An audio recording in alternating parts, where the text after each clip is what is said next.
அனைத்து தமிழ் உறவுகளுக்கும் அன்பான வணக்கங்கள். மொழி என்பது பற்றி ஒரு பொதுவான ஒரு சிந்தனையை இப்பொழுது நாம் சிந்திப்போம். மொழி என்பது நாம் அனைவருக்கும் ஒரு உறவு பாலம். அது ஒரு தகவல் பரிமாற்ற ஊடகம். ஒருவரது எண்ணத்தை வார்த்தை வடிவில் பிறரது எண்ணத்தில் கொண்டு சேர்க்கும் ஒரு மாயக் கருவி. உலக உயிர்கள் அனைத்தும் தங்களுக்குள் தகவல்களை பரிமாறிக்கொண்டுதான் வாழ்கின்றன. துன்பம் நேர்ந்தால் ஒன்றிற்காக ஒன்று வருந்துகின்றன. இன்பத்தையும் அவ்விதமே பரிமாறிக்கொள்கின்றன. மனிதன் தோன்றிய காலத்தில் அவனுக்கென்று தனி வாழ்க்கை முறை இல்லை. இயற்கை இயக்கிய பாதையில் பயணித்தான். விலங்குகளைக் கண்டு அவற்றின் செயலைப் போலச் செய்து உயிர் வாழ்ந்தான். விலங்கைப் போல் வேட்டையாடி உணவு பெற்றான். வெயிலுக்கும் மழைக்கும் குகைகளிலும் மரப்பொந்துகளிலும் அடைக்கலமானான். அதுவும் விலங்குகளைக் கண்டுதான். உயிரை காப்பாற்றிக் கொள்ள கொடிய விலங்குகளுடன் ஒவ்வொரு நொடியும் போராடினான். மனிதனுக்கு இருந்த 6ஆம் அறிவை உணர்வதற்கு அவனுக்கு பல அனுபவங்கள் தேவைப்பட்டன. நிறைய இழப்புகள், துன்பங்களுக்கு மத்தியில் போராடி உயிர் வாழ்ந்தான்.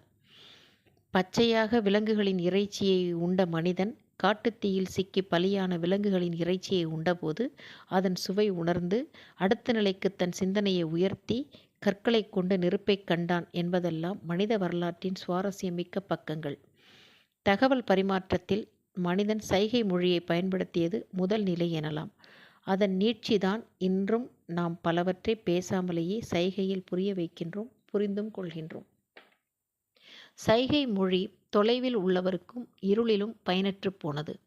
காடு மேடுகளில் அலைந்த மனிதன் காலில் காயம் ஏற்பட்ட போதும், மலை குகைகளில் மோதி வலி ஏற்பட்ட போதும், தன்னை அறியாமல் அலறிய போது தனக்குள் எழுந்த குரலைக் கண்டான், பிரமித்தான். விலங்குகள் ஒலி எழுப்புவது போல ஒலி எழுப்பி தன் எண்ணத்தை தன் கூட்டத்திற்கு கடத்தினான். இது 2ஆம் நிலை எனலாம். மொழி ஒலி வடிவம், வரி வடிவம் என இரு வகையில் இருப்பதை நாம் அறிவோம். ஒலி வடிவில் கருத்து பரிமாறி வந்த மனிதன் காட்டு வழியில் பயணிக்கும் போதோ, வழிமாறிச் சென்று கூட்டத்தினரை பிரிந்த போதோ, தன் பின் வரும் தன் கூட்டத்தினருக்கு செய்தியை கடத்த வேண்டும் என்ற போதோ ஒலி வடிவம் பயனற்று போனது. அதன் பின் கற்களைக் கொண்டு பாறை சுவர்களில் ஓவியமாக தீட்டி செய்திகளை பரிமாறினான். வரி வடிவத்தின் முதல் படி கிறுக்கல் ஓவிய குறியீடுகளே. இவ்விதம் படிப்படியாக 8 அடி வைத்த மொழி என்ற குழந்தை வளர்ந்து இன்றைய கணினி மொழி வரை களிப்புடன் நடைபெற்று வருகிறது. மொழிதல் என்ற தொழில் பெயர் மொழி என்ற வேர்ச்சொல்லிலிருந்து தோன்றியது. மொழி என்றால் சொல் என்றே பொருள். எண்ணத்தைச் சொல், கருத்தைச் சொல் என்பதே அது. உயிருக்கு உயிர் மொழி மாறுபடும்.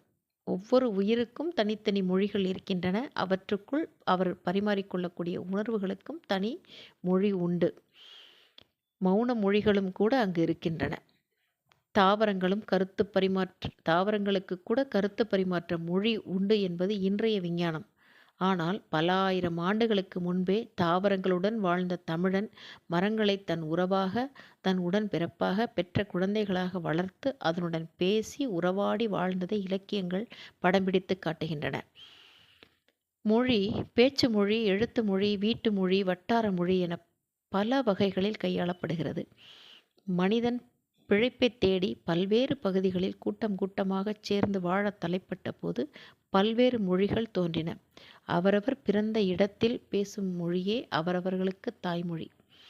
தாய்மொழி என்பதற்கு ஒருவனது முதல் மொழி, அவனது தாய் அல்லது தந்தை பேசும் மொழி, குழந்தையாக இருக்கும் போதிலிருந்து முதலாக புரிந்து அறிந்து கொள்ளும் மொழி என பல விளக்கங்கள் கிடைக்கின்றன. எப்படியாயினும் தாய்மொழியே சிந்தனைக்கு உரிய மொழி. மனித குலத்தின் அறிவின் நீட்சி தாய்மொழியால் மட்டுமே சாத்தியம். சிந்தனையில் ஆழ்ந்த தாக்கத்தை ஏற்படுத்தும் அளப்பரிய ஆற்றல் தாய்மொழிக்கே உண்டு. தாய்மொழியை உயிரென மதித்து வீழ்ந்தவரும் இல்லை, தாய்மொழியை புறக்கணித்து பெரிதாக வாழ்ந்தவரும் இல்லை. ஒவ்வொரு இனத்திற்கும் அவரவர் தாய்மொழியே தாய் போன்றது, நம்மை அறிவூட்டி காக்க வல்லது. தாய்மொழி என்பது தகவல் தொடர்பு ஊடகம் அன்று. அது ஒரு இனத்தின் பண்பாட்டின், கலாச்சாரத்தின், நாகரிகத்தின் தனித்துவ அடையாளம் என்பதை உணர்தல் அவசியம். அந்த வகையில் என்றும் உள்ள தென்தமிழாம் நம் அன்னை சீரழமை திறம் நிறைந்த அழகு தமிழை எண்ணும் தோறும், நினைக்கும் தோறும், சிந்திக்கும் தோறும் அனைத்து எலும்பும் உள் நெக ஆனந்த தேன் சொரிகிறது என்றால் அது மிக இல்லை. மாணிக்க வாசகருக்கு இறை அனுபவத்தை எலும்புக்குள்ளும் இனிக்குமாறு அள்ளித் தந்தது செந்தமிழாம் நம் தமிழ்மொழி. தமிழன் என்பதில் தனி ஒரு பேரின்பம் காணும் தமிழ் குழந்தைகள் நாம். மொழியால் ஒன்றுபட்ட ஒரு குடும்ப உறவுகள் நாம். மொழியின் வளர்ச்சி நம்முடைய பண்பாட்டின் வளர்ச்சி, முன்னேற்றத்தின் வளர்ச்சி. நாளும் தமிழ் மொழியை இதயத்தில் தேக்கி இனிமை கண்டு இன்பத்தை அனைவருக்கும் அள்ளி கொடுப்போம். எமதருமை தாய்மொழியாம் அருந்தமிழின் அற்புதங்களை அடுத்தடுத்து கண்டு பிரமிப்போம், உண்டு உயிர்த்தரிப்போம்.